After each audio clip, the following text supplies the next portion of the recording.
Hello once again, Matt Unruh here with Gary Thomas, head football coach of the Dodge City Conchs, and rather happy Gary Thomas today. He's a little more well-rested after a long trip and getting the W over Ellsworth, Iowa, 51-21, and I mean, got to feel good to get that first win and by a good margin too, Coach.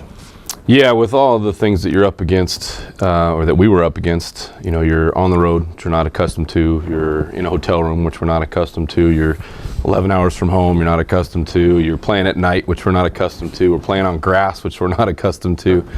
All of those things, you know, kind of work against you when you try to get into a routine. So it was just about powering through all of those things and putting our best foot forward. And the guys did a pretty good job, pretty resilient group. So, how about your young players, your freshmen that have?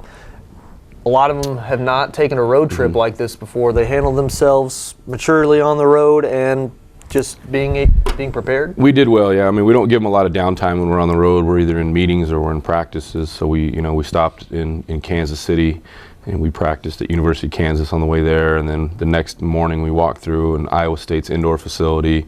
When we're at the hotel, we have about 3 hours of meetings before bed. So they don't get a lot of time to just not do much. So it's a very structured environment. So that kind of keeps them on point and at least, you know, kind of involved in what we're doing. And, you know, more focused on the task at hand rather than just kind of on a vacation.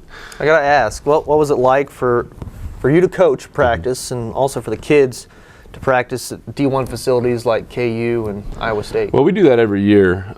It's cool for the kids because most of them haven't had that opportunity. For us, it's just kind of normal. They're a little bit kind of awestruck at first and taking a lot of pictures and stuff like that. But both those schools in particular are recruiting quite a few of our kids, so it was good for them to be able to see the facilities in a non-official visit environment and get a feel for what it might be like to be there on a daily basis and stuff like that. I mean, we're only there for an hour and a half at most, so you can't really get too much. But for an opportunity to see the facilities and stuff like that, it's good for the kids.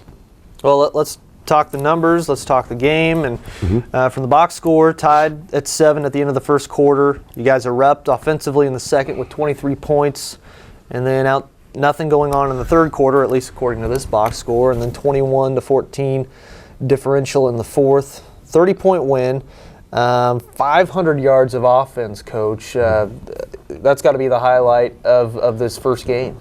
Yeah, as the flow of the game went, the first series we were just sloppy. We went 3 and out right out of the gate. Got a good punt though and changed field position. The second series was when we put the drive together and scored. Their first touchdown, we ended up blowing a coverage and gave them a freebie, and that was at the time kind of heartbreaking because we kind of thought it had some momentum. But after that drive, literally they scored I think on the last play of the first quarter.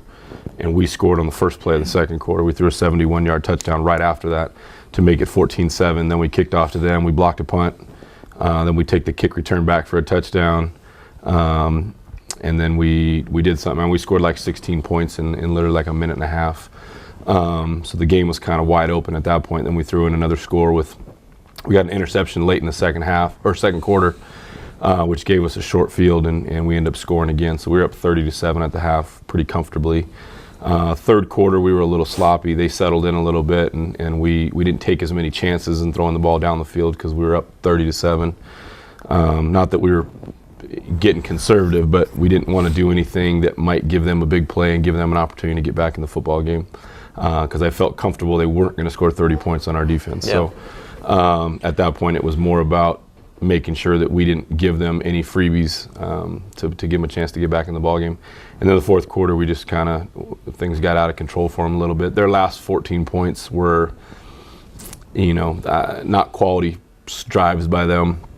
A couple big plays against some younger guys and things of that sort. So the game was never in doubt, and it was pretty much in our control most of that second half, or all of that second half, but most of the first half as well. Tommy Lazzaro going 14 of 21, 280 yards, 2 touchdowns, 1 interception. What do you think of his first start as a Conch? He did the things that he did well, he did really well, and the things that he didn't do well, he did really poorly.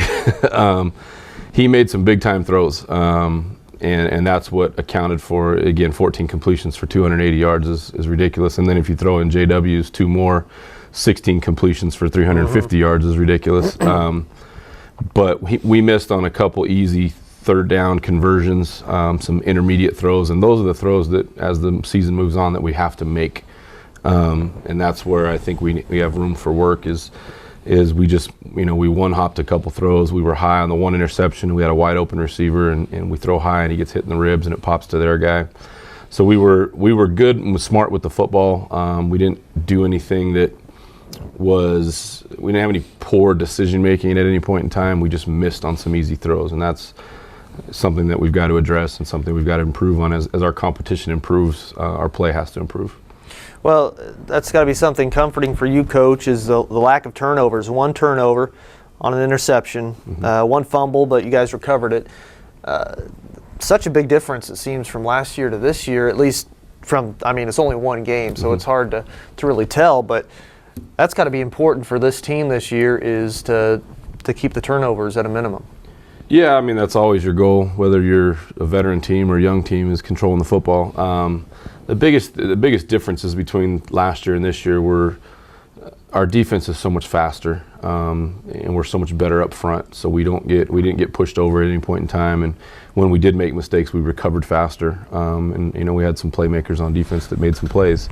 Offensively, we were allowed to adjust better than we were allowed to earlier in last year. We have more experienced players, so we can talk to them on the sidelines and make adjustments to what's going on, and communicate with them better. Whereas last year we had 5 freshman offensive linemen, and we couldn't communicate with them. They didn't speak our language, in the first football game, and they were a little bit awestruck as well last year, and there was a lot of panic going on. And we ended up getting rolling, and last year I think we had 630 yards or something in the game, but we were in a scramble mode because we were always playing catch up because our defense kept giving up scores, and it turned into a 1,200-yard shootout, I think, is what it ended up being last year. So we were a little more like a balanced football team this year, which is what we try to be and what we want to be. Is we want to play great defense, we want to play great special teams, we want to be conservative on offense, but yet have the ability to be aggressive when we choose to. And we accomplished all those things on Thursday. You mentioned the defense, and that is a big difference, at least looking at the first game anyways, not allowing more than 7 points in 3 quarters, and then maybe a couple cheap touchdowns in the fourth quarter, allowing 375 yards. Talk about the defensive performance and what you hope to see for the rest of the year out of this bunch. Well, I would imagine they're only going to get better. We are relatively healthy. Defensive front played really well, as I thought they would. I think we'll face some better offensive lines as we move forward than we saw on Saturday, but I think those guys stack up with anybody. Linebacker group is fast, and that, I think, makes up for a lot of the things that we lacked last year, is we have the ability to run things down when they go sideways, and isn't too many teams that should be faster than us. Our secondary play was pretty sound.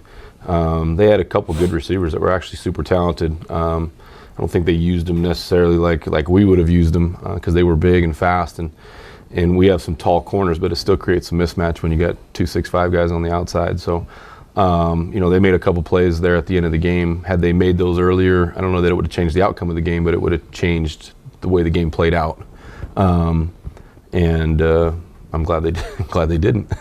But we played pretty well in the secondary. We made some plays, and that's what those guys have to do, because we put those guys on an island and ask them to hold their own ground, and that's part of our defense, is we have to have great corner play. Matt Under with Gary Thomas, head football coach of the Dodge City Conchs, and you mentioned good receivers on the Ellsworth side, and man, you talked about your good receivers. You've got a pair of them, and they did not disappoint. Justin McGinnis, 5 catches, 148 yards. Christian Booker, 4 receptions, 138 yards. Big plays. A 62-yard reception for McGinnis, 71-yard reception for Booker. 3 touchdowns between the two. They got to be big weapons for you from here on out. Yeah, there was actually 4, because Justin scored another one when he recovered the fumble on the kickoff return. So those guys accounted for 4 touchdowns, and Marquise Flowers took a punt back for a touchdown. So that group accounted for 5 touchdowns on Saturday. Christian played like Christian's supposed to play. Jeff quietly had a really good day. We missed him on a couple wide open. He was wide open for 2 touchdowns, and we missed those throws. And or else he would have been over 100 yards as well. The 350 yards is deceiving, because it should have been more like 550 when we just missed some open receivers. So those are things that we'll see as we get better and get more comfortable with the scheme. But he quietly played well. As also our fullbacks and tight ends played well, and that was a big part of our game plan.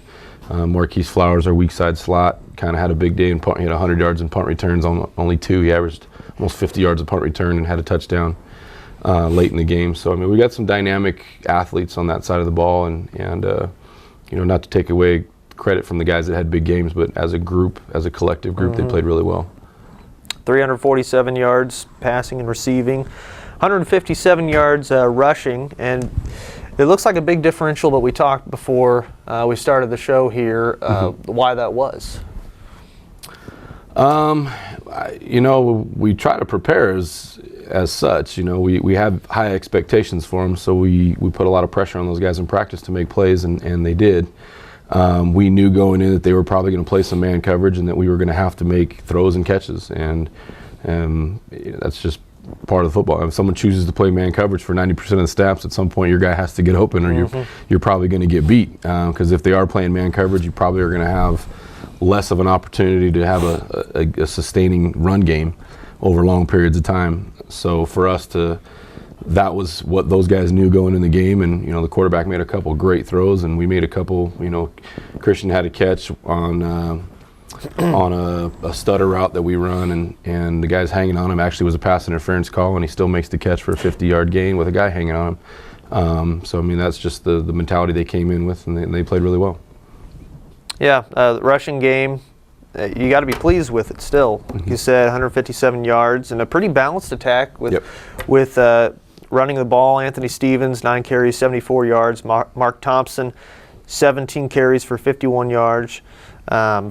Is that kind of the plan for the rest of the season? Is maybe a balanced running attack with who gets carries? Generally you're going to go with the hot hand. It's hard to think that the freshman is going to carry you on his back. But he got some meaningful reps there. It wasn't necessarily trash time at the end. He was in there, and I think that first quarter he got a series, and Mark ran really well. His stats are deceiving. With 17 carries for 50 yards, you'd think that he didn't play well. He ran the football extremely hard, extremely violent, made a lot out of nothing, which is also why they had extra guys in the box and we were allowed to throw the football down the football field, is because of the things that they weren't giving us in the run game. We had to take advantage of in the pass game. So as we get to some more balanced defenses, his numbers are going to increase. In 2013, Tyrese Thomas rushed for like 20 yards in his first game and then finished with 1,500. So, the first game isn't by any means going to define anyone's season, but I think his statistics are deceiving on how well he really did play and how big of a factor he was in the game. Well, you mentioned possibility of a balanced attack. Might have that coming up this Saturday against Garden City. By the way, this being filmed on September 1st. That's Tuesday. Conks hit the road again. Just short 45-minute trip down west to the Highway 50 matchup, I guess you could call it, against Garden City. Saturday kickoff at 7 o'clock, so if you can make the trip, do so. If you can't, 15:50 a.m. the Sports Hound. Damon Post with a call, also on conksports.com. I know you don't like to talk rivalry with a lot of the new kids. It is a rivalry game, short trip, which has got to be a relief after the long trip to Iowa. Right. What's your thoughts on the Garden game coming up? It's good to be close to home. I know that. It gives us a chance to get out to some high school games on Friday and recruit, or at least evaluate some guys. But this game's important for a whole bunch of reasons. It's a rivalry game, obviously. For us, it's a very important recruiting game. For us, it's a statement in the recruiting battle in Western Kansas. Not necessarily in other parts of the state, don't know that they're paying attention, but in Western Kansas, people are paying attention to this football game. Obviously, it's a conference game, and it's our first conference game, so you obviously want to get off on the right foot. For us to be able to continue to move up the polls, obviously you got to keep winning, and you got to have some quality wins. But I think for a lot of people around here, none of that matters. It's just that it's Garden City, and that's really all you need to say is, there's a lot of people from this community that it really doesn't matter that it's a football game. It's against Garden City, and if it was a golf game, if it was croquet, it's Garden City. You better beat them. Yep. So, and that's, that's kind of where we're at with it too. And you try to take the personal aspect out of the football game, because you never want to do anything competitively that gets personal. So for us, it's, we try to keep it as business-like as possible, but there's some things that historically have happened that does make it somewhat personal. So we're not going to prepare for it that way, but after the game, you're kind of going to sit back and take a deep breath and go, I'm glad we won that, because I just don't like those guys. Hopefully we can say that at the end of the day. Again, kickoff at 7 o'clock in Garden City versus Garden, second road game of the season. Conks 1-0, and I think Garden, did they have Highland last week? Is that right? Yeah. And let's see, did Garden get the win on that one? They did. They were down, and the game was about to get out of control, and the quarterback for Highland threw a pick six and threw a 70-yard interception on the next series and let them back in the game, and they just crumbled after that. And Garden, they're unique in their approach. They're doing some things that are very, very unconventional, almost street ballish, and Highland kind of fell into that trap a little bit with them, and they ended up succumbing to it eventually. But the quarterback threw 3 interceptions and really, really put them in a difficult position to win the football game, and they didn't. So those are things that we have to, and I don't think our kids will fall into that trap. We're more of a conventional college football program, and right now Garden isn't. So we'll see how those schemes match up here on Saturday. And that matchup last week, very intriguing between Garden and Highland. Those are two teams picked to tie in preseason, tied for 5th in the conference, and Garden getting a big win. They've got to be amped up about that one, and obviously they'll be just as amped up as we are for that big matchup. Offensively, defensively, what do you expect to see from the Broncbusters this week? I think defensively they're not going to change very much from last week. They're somewhere and they run a 50 defense and then they jump into a 4-2 front on you, so you're going to get 2 different fronts. Coverage-wise, they a pretty good mixture of man and zone. Nothing that we shouldn't, I don't think, be able to attack.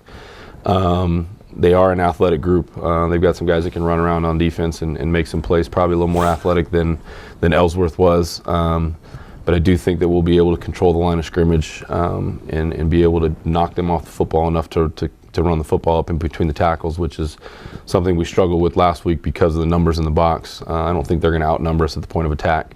So it's going to come down to our scheme and bodies versus bodies, and I think we're okay there, bodies versus bodies. On offense, it's hard to explain unless you've seen it. I mean, they have a 200-pound left tackle, they have a 230-pound center, they have a 250-pound right guard. They're playing with some guys that wouldn't play for any other college football program in the country. And they're playing with 5 and 6 and 7-foot splits up front, so the offensive line is spread out across the field.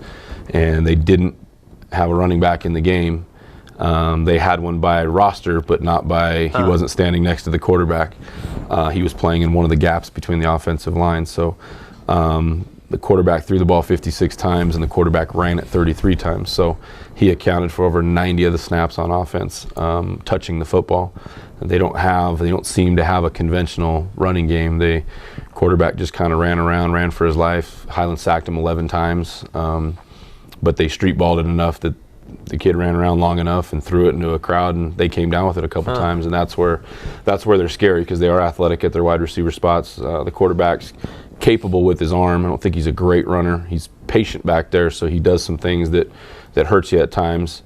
But our mental makeup has to be where we don't fall into that trap of trying to street ball with them. We've got to play schematically sound, whatever it is that we choose to do to defend it, because as the guys running around creating havoc, we can't create havoc on the back end of the defense and have them running around wide open and all that kind of stuff. So, and they may come out and do something totally different on Saturday. I think that they probably won't, just because I don't think they could go foot to foot with that offensive line and match up with anyone at any point in time. So I think they're limited in what they can do. It doesn't mean they won't do some similar or some different things, but I think for what they did and it worked last week, why change if you could create some points? I would be hard pressed to think that they would have as much success as they had last week against us, but that's why you play the game. So I know you like to keep things pretty much the same during practice, during the week. But with their unconventional offense, do you have your scout team try to mimic that at all this week? Well, we always do. Yeah, our scout team's always giving us the look that we're preparing for. So that's going to be a challenge because we've got to get those guys to give us at least the best look possible, and it's impossible to emulate what they do because it is so unconventional, and the quarterback's just back there running around for his life, and at one point he threw a hook shot, I think, and 5 people tipped and their guy came down with it in the end zone. I mean, so things like that happen for him, and again, that's functioning on luck, and eventually luck runs out. So I don't think that's something that we need to necessarily worry about, but literally that's how unorthodox what they're doing is. And like I said, I think, when the football gods look down at what you're doing and how you're doing it, I like to think that they would favor us a little bit more with our style of play and how we coach and teach the game of football. And I think our players respect that as well. So, we're going to put our best foot forward, and they're going to know we're coming. Either way, it should be a fun ball game. Dodge versus Garden, especially how you describe how they play offense. So kickoff at 7 o'clock Saturday, September 5th, and Conks have their first home game next week, Saturday the 12th. Independence comes to town, 5:30 kickoff, so be sure you come out to Memorial Stadium for that. And all the games broadcasted on conksports.com, 1550 AM, the Sports Hound. And first home game we'll be live streaming. We'll give a link out for that later on as well. Gary Thomas, anything else? No, we it's only 40 miles away, so we appreciate all the support we can get, and if we can fill our side of the stadium, I think that's only going to make it a much more fun environment, and obviously to be able to celebrate that win with our fans would be an amazing feeling for us. So we've never, in the 2 years we've been here, we've never played at their place, so this will be my first time playing in Garden City, so hopefully it's a good environment. Well, let's make a home game in Garden City this Saturday night, the 5th, kickoff at 7 o'clock. Good rivalry game between the Conks and the Broncbusters. For Gary Thomas, head football coach for the Dodge City Conks, I'm Matt Unruh. Thanks for watching.